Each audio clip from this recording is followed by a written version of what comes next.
그 2명 들어올 때까지 기다리기 좀 뭐하니까 먼저 수업 진행합시다. 오늘은 어제 했던 형태소에 대해서 설명을 할 건데 먼저 형태소의 개념에 대해서 설명을 해봅시다. 일단 형태소의 개념은 사전을 찾으면 뭐라고 나오냐면 형태소의 개념에 대해서 이 뜻을 가진 가장 작은 말의 단위 라고 하면서 뭐라고 소개하고 있냐면 이야기책의 이야기 그 다음에 책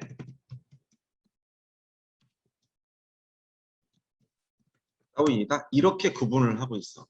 그러니까 여기에 이야기와 책은 이야기의 이 또는 야 또는 기를 떼어내면 뜻이 없어지게 되지. 그지? 그래서 이야기는 하나의 뜻을 지닌 단위가 되는 거야. 글자는 3개지만 하나의 단위가 되는 거고 책 역시 뜻을 가지고 있으니까 여기는 각자의 형태소호야. 그런데 뒤에 또 사전에 뭐라고 표기되어 있냐면 문법적 또는 관계적인 뜻만을 나타내는 단어나 단어 성분 이렇게 또 다른 의미가 하나 더 소개가 되어 있어. 그럼 이게 무슨 뜻인지를 다시 한번 소개를 해보면 일단 요거부터 소개를 한번 해볼게. 문법적인 또는 관계적인 뜻만을 나타내는 단어나 단어 성분만 먼저 소개를 해볼게. 자, 예를 들어서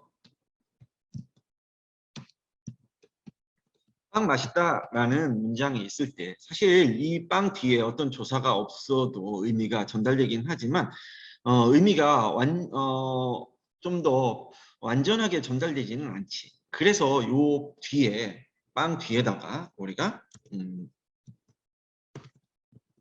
빵이 맛있다라고 써버리면 이 맛있다라고 하는 행위의 주체가 바로 빵임을 나타내 주지, 그지? 요건 어떤 차이가 있냐면 다시 빵만 맛있다, 빵도 맛있다, 빵은 맛있다. 이렇게 요 빵 뒤에다가 이 빈 칸에다가 어떤 단어들을 집어넣었을 때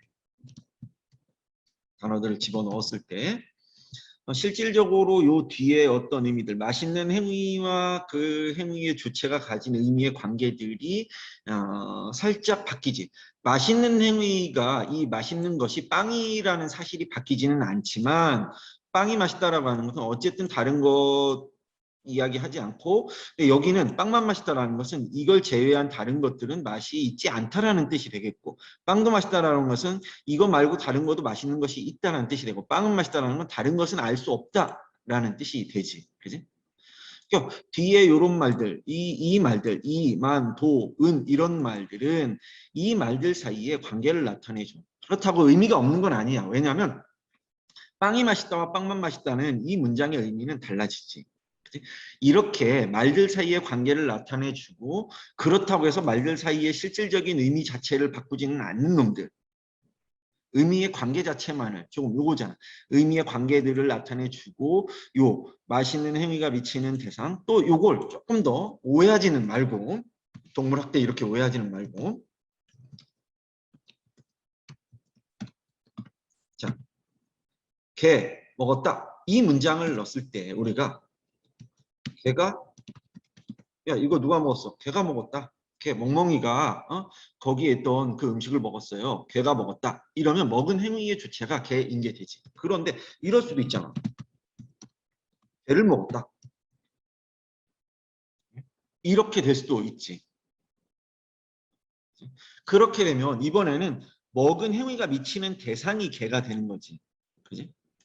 여기는 먹은 행위의 주체가 개였던 거고. 요때의 가와를 역시 이때는 의미 자체를 싹 바꿔주지. 이 단어 먹다와 개 사이에 의미의 관계 자체를 싹 바꿔줘 버리지. 이런 것들처럼 여기는 이제 오해의 소지가 있으니까 지울게. 자, 이렇게 다른 말의 뒤에 붙어서 말들 사이에 어떤 의미를 나타내 주지만 그 자체가 직접적인 뜻을 지니고 있지는 않아. 그지? 왜냐하면 다른 말 뒤에도 이게 빵이 맛있다, 과자가 맛있다, 밥이 맛있다 이렇게 예를 들어서 밥이 맛있다 하는 것처럼 다른 말 뒤에도 자유롭게 떨어져서 붙는 거로 봐서 이게 실질적인 뜻을 지니고 있다고 할 수는 없다. 왜냐하면 얘를 떼어냈을 때, 그치? 얘만 떼어내서 보면 이를 떼어내서 보면 이게 이가 여기에 붙어 있는 이인지 숫자의 이인지 이것저것 할 때 가까이에 내 화자와 가까운 거리에 있는 대상을 지칭할 때 쓰이는 이인지 알 수가 없잖아, 그지? 다른 말의 뒤에 붙어 있을 때만 그런 의미들로 살아나지. 어쨌든 의미가 없는 것은 아니야. 그치? 이런 경우들.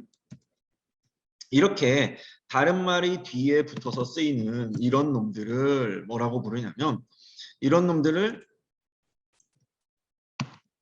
조사라고 불러. 말들 사이에 무엇을 나타낸다? 문법적인 관계를 나타낸다. 그런 거 하면 자, 예를 들어볼게. 집에 가다.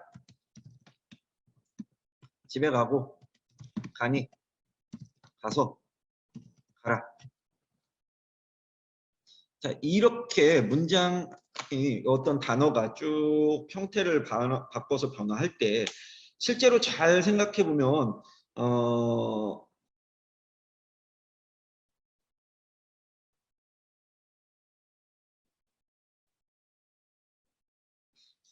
이게 공간의 이동이라는 어떤 의미는 바뀌지 않지. 그런 거로 봐서 이 가가 이 행위의 실질적인 어떤 의미들을 지니고 있다고 할 수가 있지. 그치? 계속해서 공간의 이동이라고 하는 의미는 바뀌지 않는 거로 봐서 여기에 실질적인 의미를 지닌 놈은 바로 누구냐면 여기에서는 바로 요 놈이야. 가. 근데 이 놈은 혼자 쓸 수는 없지. 손님 집에 가 이런 말이 있는데요. 거기는 명령형인 잡아 먹어 할 때 그 어미 아가 생략된 거야. 같은 아가 발음이 불편하니까 비효과적이고 비경제적이니까 아를 생략해 버린 거야. 그래서 하나가 생략됐다고 할 수 있는 거고 사실 가는 홀로 쓰일 수는 없어. 근데 그 뒤에 붙어 있는 뒤에 붙어 있는 놈들 잘 생각해 보면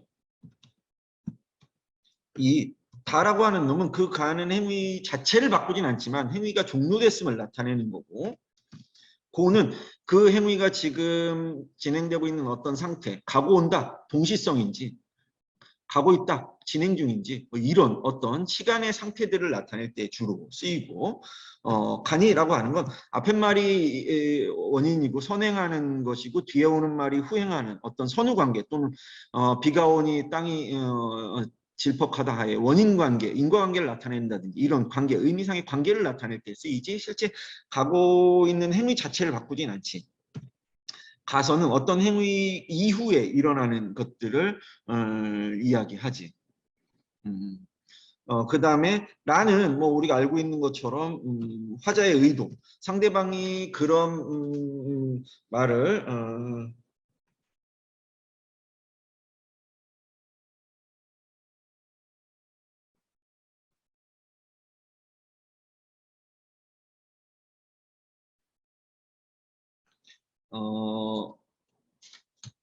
그러니까 우리가 흔히 뭐라고 해? 명령형이라고 하잖아. 그지? 화자의 어떤 의도를 드러내지. 그러니까 이런 말들은 이 말들은 사실 가는 행위의 의미 자체를 바꾸지는 않아. 그런데 그 말 뒤에 붙어서 그 말에 그 말과 다른 말들 사이의 어떤 관계들을 나타내주고 그 말의 의미가 이렇게 그 문장 안에서 자유롭게 활용해서 쓰일 수 있도록 바꿔주지. 그래서 이런 놈들을 우리가 뭐라고 하냐면 우리가 이걸 어미라고 부르죠. 그지? 어미. 그러면 이게 말의 그 어미는 말의 꼬리 그런 뜻인데 이건 동사 형용사의 그 뒤에 붙는 거예요. 요 놈들을 뭐라고 부르고, 그래서 동사 형용사에 활용할 때 잘 변하지 않는 이 부분, 잘 변하지 않는다 그래서 완전히 안 변하는 건 아니지. 활용할 때 이게 이제 불규칙 활용이나 이런 데 보면 어간이 그 바뀌는 경우들이 있었지, 그지? 이렇게 잘 바뀌지 않는 이 부분을 어간, 여기를 넘이라 부르는데 얘네는 뜻을 가졌다기보다는 문법적인 또는 관계적인 뜻만을 나타내고, 이번에는 단어가 아니라 단어 성분이지. 단어를 구성하는 성분이야. 조사는 하나의 단어로 우리가 취급하잖아. 근데 얘는 단어로 취급하지 않지. 그래서 얘네는 단어 성분이다. 그 다음은 이런 거야. 우리가 자, 애만 써놓으면 이게 어린아이의 애인지 또는 그 우리가 애가 타다의 애인지, 또 이 어류 물고기의 내장들을 우리가 애라고 부르는데 그런 애인지 정확히 사실 알 수가 없잖아. 그지? 근데 이 뒤에 애호박 이렇게 써놓으면 이게 호박 중에 덜 자란 이런 뜻인 것을 우리가 알 수가 있지. 그렇다고 그게 호박인 사실이 바뀌지는 않아. 그지? 왜냐하면 다른 말도 비슷한 말이 있지. 애벌레 이렇게 다른 말도 비슷한 말들이 있어. 근데 그렇다고 해서 그러니까 어린 또는 뭐 이 작은 덜 자란 이런 뜻으로 호박은 호박인데 그런 의미들을 더해줄 뿐이지 그게 호박인 사실, 벌레인 사실 자체를 바꾸지는 않는다. 이건 그러니까 실질적인 의미는 없어. 왜냐하면 이게 애도 붙고 벌레에도 붙는 거로 봐서 이 얘들과 직접적인 관련이 있는 것은 아니야. 그냥 다른 말이 앞에 붙어 있을 때만 어떤 그 말이 원래인 말이 벌레 또는 호박이 적용된 의미의 범위만을 바꿔줄 뿐이고 그것이 벌레인 사실 자체를 바꾸진 않지. 그러니까 얘도 뭐야? 문법적인 또는 관계적인 뜻만을 나타낸다. 이런 것들, 앞에 붙는 놈들 또는 뒤에 붙는 놈들도 있지.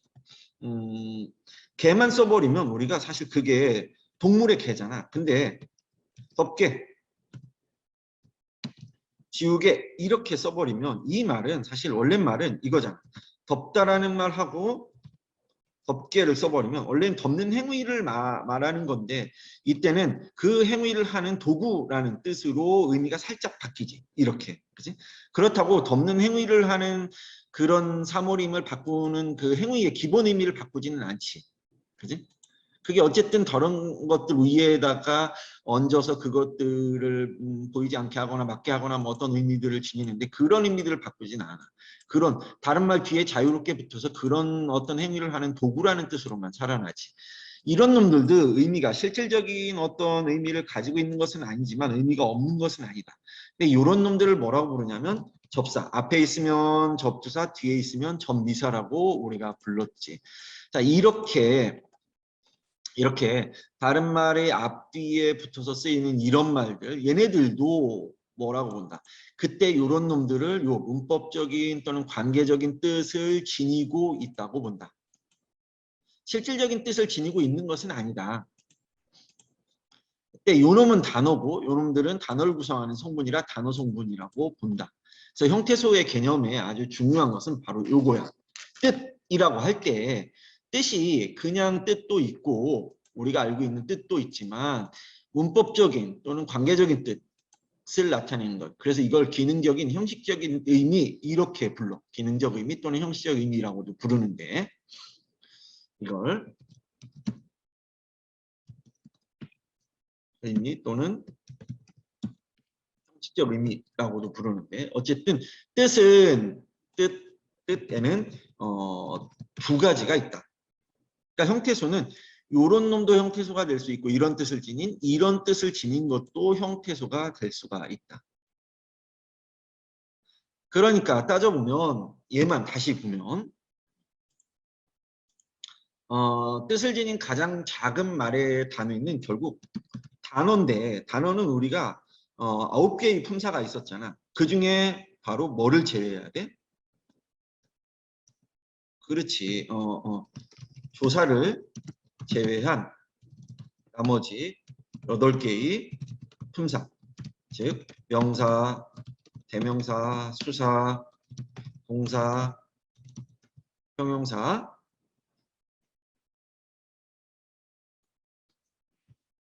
그때 요 동사와 형용사는 문제는 동사와 형용사에 어디까지만 해당이 되겠어? 어간까지만 해당이 되겠지, 그지? 어간까지만 요 놈들, 그지? 그 다음에 뭐 예를 들어서 관형사, 부사, 감탄사 요렇게까지 해당이 되는데 요 중에 동사, 형용사는 제외를 어간까지만 포함을 해야 되겠지. 그치? 그럼 조사는 문법적인 의미를 지니기 때문에 어디로 가는 거냐면 단어이긴 하지만 여기 두 번째 해당되는 데로 가게 되는 거야. 그래서 여기는 문법적 또는 관계적인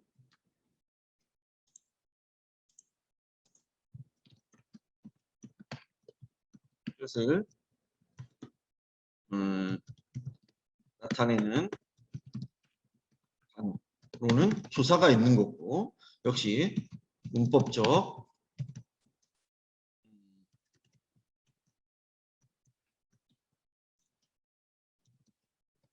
관계적인 뜻을 나타내는 단어 성분으로는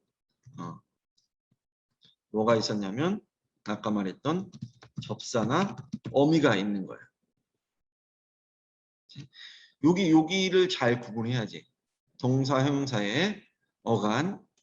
그러니까 결국 여기들을 다 종합해서 설명하자면 결국 어떤 뜻이 되냐면 형태소라고 하는 건 형태소를 종합해서 설명하자면 형태소란 뭐다? 형태소에 해당하는 것은 어근. 그 다음에 조사, 어미, 접사. 이때 어근에는 뭐가 해당이 되냐면 동사와 형용사의 어간이 어근으로 해당되지.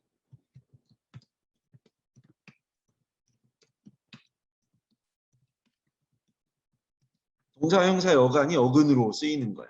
그지? 요때 요 가는 어간이기도 하지만 어근 접사로 보면 얘가 어간이 된다. 그지? 어근이 된다. 요렇게 까지가 바로 뭐다? 형태소다. 라고 하는 거. 자, 그러면 이 형태소를 분류할 때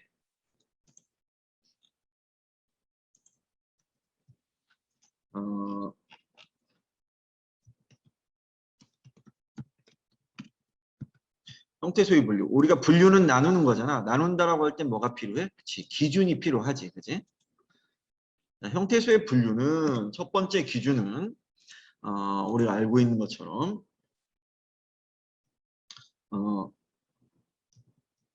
실질적인 의미 유무야. 구체적이고 실질적인 의미를 가지고 있느냐 그렇지 않느냐에 따라서 실질 형태소와 형식 형태소로 나누는데 실질 형태소는 아까 말했던 것처럼 구체적인 대상이나 동작, 상태를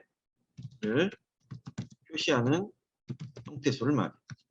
구체적인 대상, 사물을 말하거나 동작이나 상태, 즉 여기는 뭘 말하면 동사나 형사의 어간까지를 말하겠지, 그지? 형식 형태소는 실질 형태소에 붙어서 앞뒤에 붙게 되겠지, 그지? 앞에 붙는 접사라든지 접두사 또는 뒤에 붙는 조사나 어미라든지 부터 주로 말과 말 사이의 관계를 표시하는 형태소를 말하는데 이게 바로 뭐냐면 조사, 어미, 접사다.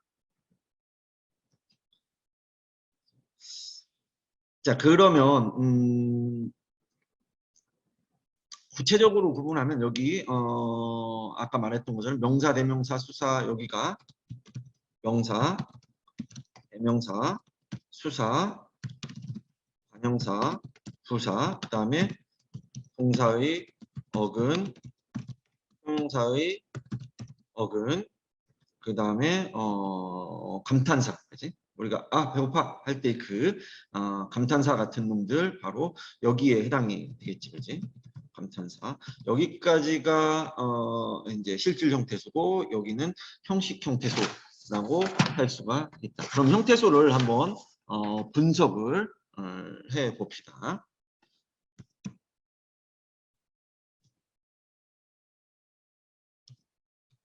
철수가 밥을 먹는다라는 문장이 있다고 칩시다.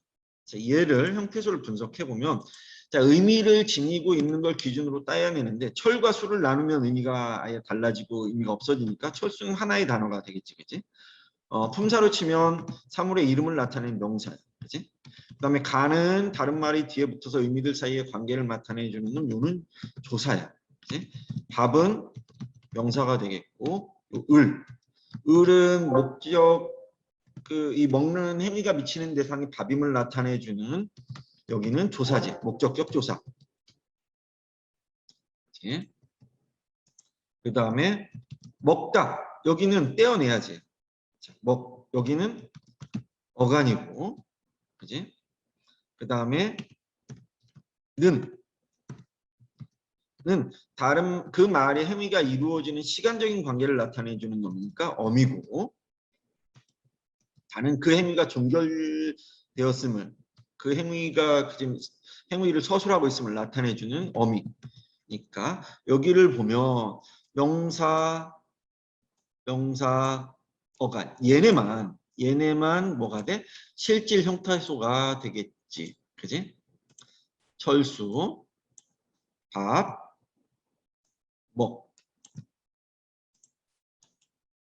얘네는 실질 형태소가 되는 거고 나머지는 형식 형태소가 되는 거지, 그지?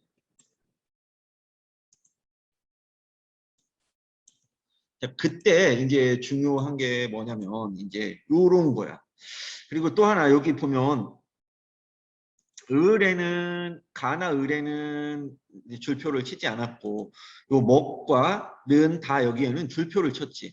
이건 무슨 차이냐면 이 줄표를 치지 않은 것은 단어고 줄표를 친 것은 독립된 단어는 아니라는 뜻이야.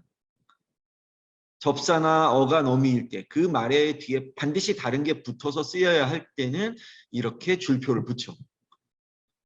그래서 서술격 조사는 이다가 이렇게 표현되어 있어야지, 그지? 이다. 이걸 앞에다 줄표를 하면 안 되지. 왜냐면 얘는 조사고 독립돼서 쓰이는 단어처럼 취급을 하니까, 그지? 단어로 보니까. 자, 그러면 조금 더 어려운 문장을 분석해 보지. 자, 말 그대로 조금 더 어려운 문장을 분석하자.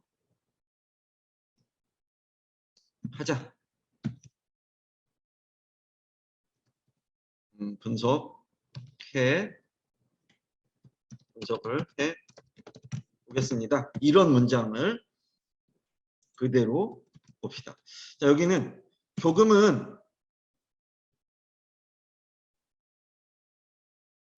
이게 어색하네.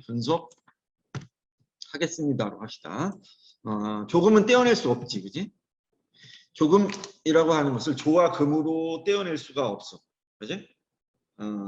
조금은 하나의 의미이지. 붙어 있는 하나의 의미이니까 아주 적은 정도나 분량을 나타내는 그런 것들을 쓰이는데 지금 이것이 명사인지 또는 부사인지는 문장 안에서 문장 앞에서 이 문장 전체를 문장인데 어렵긴 한데 어떻게 조금 어렵다라는 그러니까 여기는 뭐로 쓰인 거냐면 부사일 확률이 높아. 그다음에 더는 역시 당연히 부사가 되겠지. 그치? 더도 독립된 어떤 단어가 되겠지, 그지? 부사가 되겠고 어려우는 원래 말이 어렵다까지가 바로 뭐냐면 어간이야, 그지? 그럼 뒤에 붙은 요게 뭐냐인데 요게 여긴 원래 우리가 어떤 문장? 어려운 문장. 어떤 손? 예쁜 손. 이 말은 자 예를 밑에 하나 들어볼게. 그녀는 참 예쁜 손을 가졌다 할 때 예쁜 손은 원래 말은 이런 뜻이 되지. 요 말은 예쁘 어간에다가 뒤에 뭐가 붙었어? 원래는 은 또는 는이 붙어야 되는데 이게 앞에 있는 이 이응 음가는 없고, 그지? 은에 이 음가는 이응은 음가가 없고, 그럼 예의와 예의가 충돌하니까 하나를 생략해서 니은만 붙은 거지. 그러니까 여기도 원래는 뭐가 붙어야 되냐면 은과 는이 붙어야 돼. 그리고 앞말이 받침으로 끝났으니까 원칙적으로는 은이 붙어야 되겠지. 얘는 그러니까 어미야.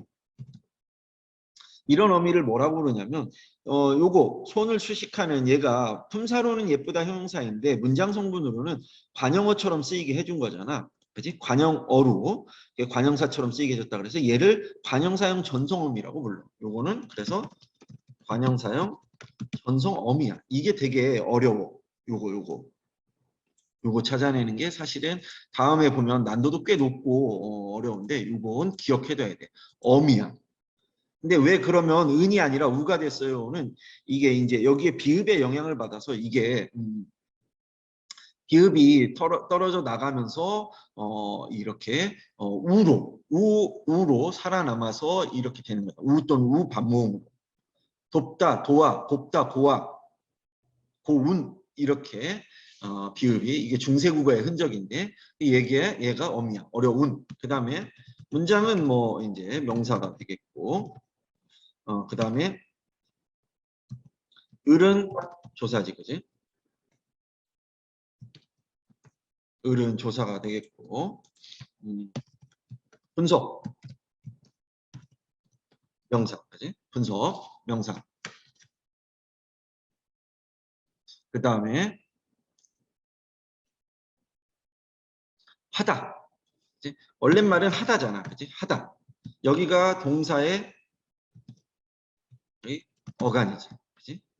어간 뒤에 뭐가 붙었어? 그치? get.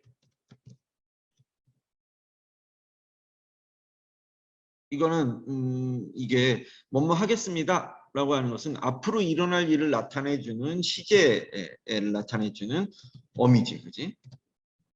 그 다음에 뒤에 씁니다는 이 자체가 종결 어미지. 이렇게 되어 있는 거야. 그럼 여기에 보면 실질 형태소는 누구만 해당이 돼? 그치? 조금. 조금 실질 형태소고, 그 다음에 여기 어렵. 더도 실질 형태소지, 그치? 더도 실질 형태소고, 그 다음에 어렵도 실질 형태소지. 그 다음에 문장 역시 실질 형태소야. 그 다음에 분석 실질 형태소야. 하도 실질 형태소지. 동사여가. 구체적인 대상이나 동작 상태를 나타내는 말이니까. 그치? 나머지는 모두 형식 형태소가 되겠지. 조사, 어미, 접사. 그치?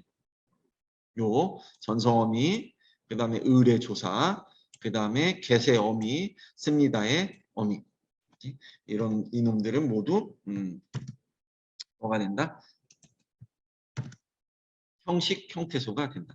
근데 요 놈이 문제야. 전성어미.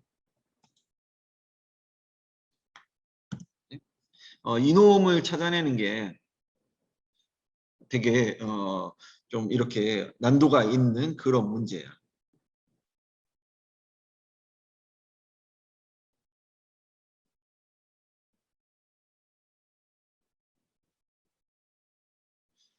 그 다음에 이제 두 번째 분류의 기준.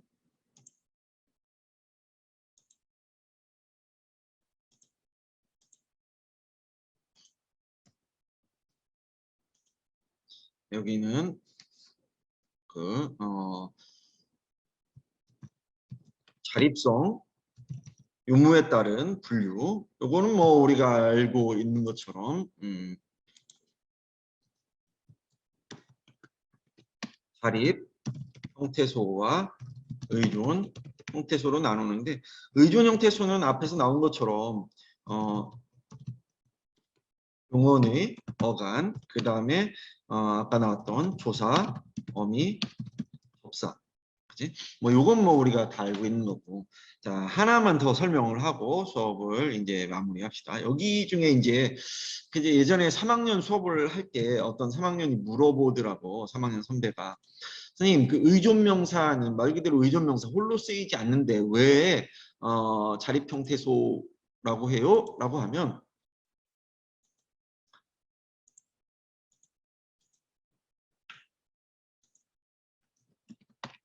의존명사는 말 그대로 명사잖아.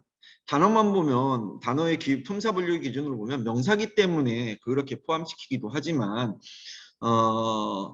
대체로 조사와 결합이 가능해.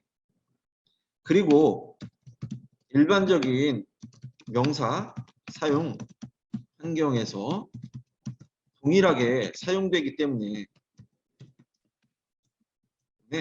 의존명사는 자립 형태소로 보는데 예를 들어서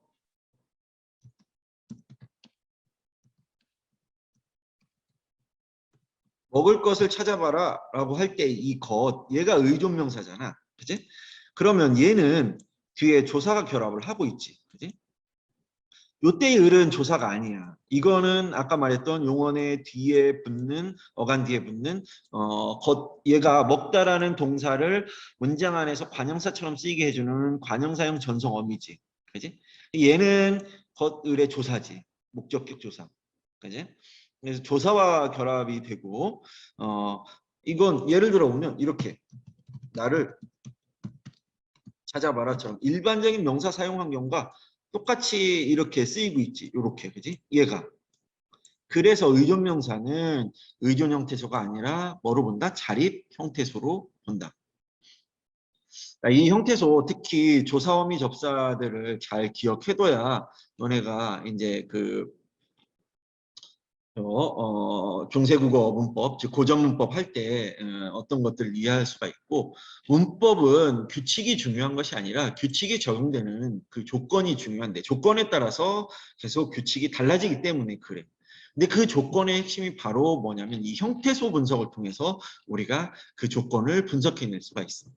그게 바로 뭐였었냐면 이런 거였었지 우리가.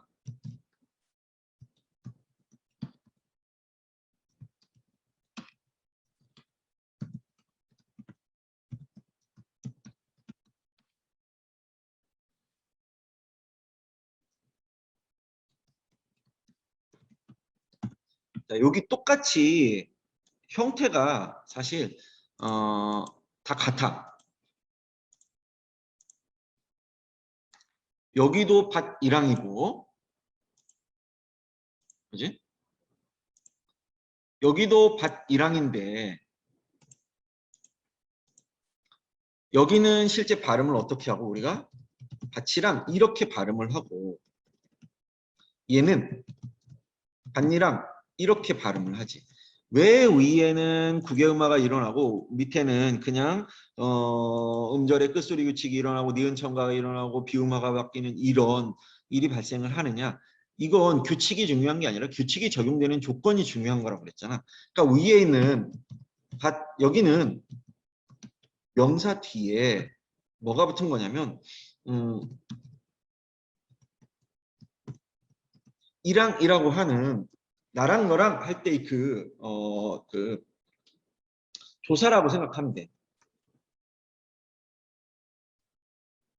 나랑 뭐 예를 들어서 오늘 동생이랑 뭐 영화를 보러 갔다 할 때 그 조사야. 부모 아버지랑 많이 닮았구나. 뭐 밥이랑 빵을 먹었다 할 때 그 이랑 이때는 조사야. 근데 여기에 밑에 이 밭은 밭 명사고 이때는 뒤에 쓰인 그 이랑은 이때 역시 명사지. 그지? 논이나 밭에 이렇게 쭉 갈아가지고 두둑하게 흙을 쌓아서 만든 윗부분을 이랑이라 부르고 밑에 이제 그 살짝 파인 밑에 부분을 고랑이라 부르잖아. 이건 명사야. 즉 규칙이 중요한 것이 아니라 규칙이 적용되는 이 조건이 달랐던 거지. 여기는 뭐고 형식 형태소고 여기는 실질 형태소니까 여기일 땐 뭐가 일어나고 국외음화가 일어나고 음화가 일어나고 여기서는 음문의 정확히 말하면 음문의 첨가 그 다음에 교체가 일어나는 거지. 이게 순서대로 치면 밭 1항의 밭 음절의 끝소리 규칙과 동시에 뭐가 일어나냐면 앞발이 티읕으로 끝났으니까 발음할 수 없으니까 뭐로 바뀌어? 디귿으로 바뀌지. 그런 동시에 앞말이 자음으로 끝났고 뒷말이 이, 야, 여, 유, 유로 시작했으니까 니은 뭐가 발생해? 첨가가 발생한 거야. 이 상태에서 그러면 뭐가 되냐면 이 상태에 있을 때 뭐가 되냐면 밭 1항이 된 건데 밭 2항이 된 거지. 그런데 뒤에 말이 다시 뭐가 있어? 그치? 니은 앞에 디귿이 온 거잖아. 그래서 이게 뭐가 돼? 반, 니랑으로 다시 뭐가 일어나? 이때 비음화가 발생을 한 거죠. 이렇게 규칙이 서로 다른 규칙이 세 개가 적용된 거지, 그지? 이렇게 규칙, 문법에서 중요한 것은 규칙 자체가 중요한 게 아니라 규칙이 적용되는 이 조건의 차이로 인해서 모든 것이 발생한다. 근데 이 조건을 이해할 때 가장 중요한 것이 지금 하고 있는 뭐다? 바로 요거 형태소. 그 중에서도 요것 문법적인 또는 관계적인 뜻을 나타내는 단어나 단어 성분들, 즉 이놈들 조사, 어미, 접사다. 이것들 뭐 1학기에 천성원 선생님하고 하긴 했지만 아주 중요한 내용이니까 잘 기억해 둬야 돼. 자, 요 내용들 그 바로 지금 채팅창에 올려놨으니까 뭐 거기 있는 것들 다운받아서 보도록 하고 뭐 궁금한 것들은 카카오톡 국어원 단톡방에 질문하도록 합시다. 자, 오늘 수업은 여기까지 합시다. 인사 안 해도 되고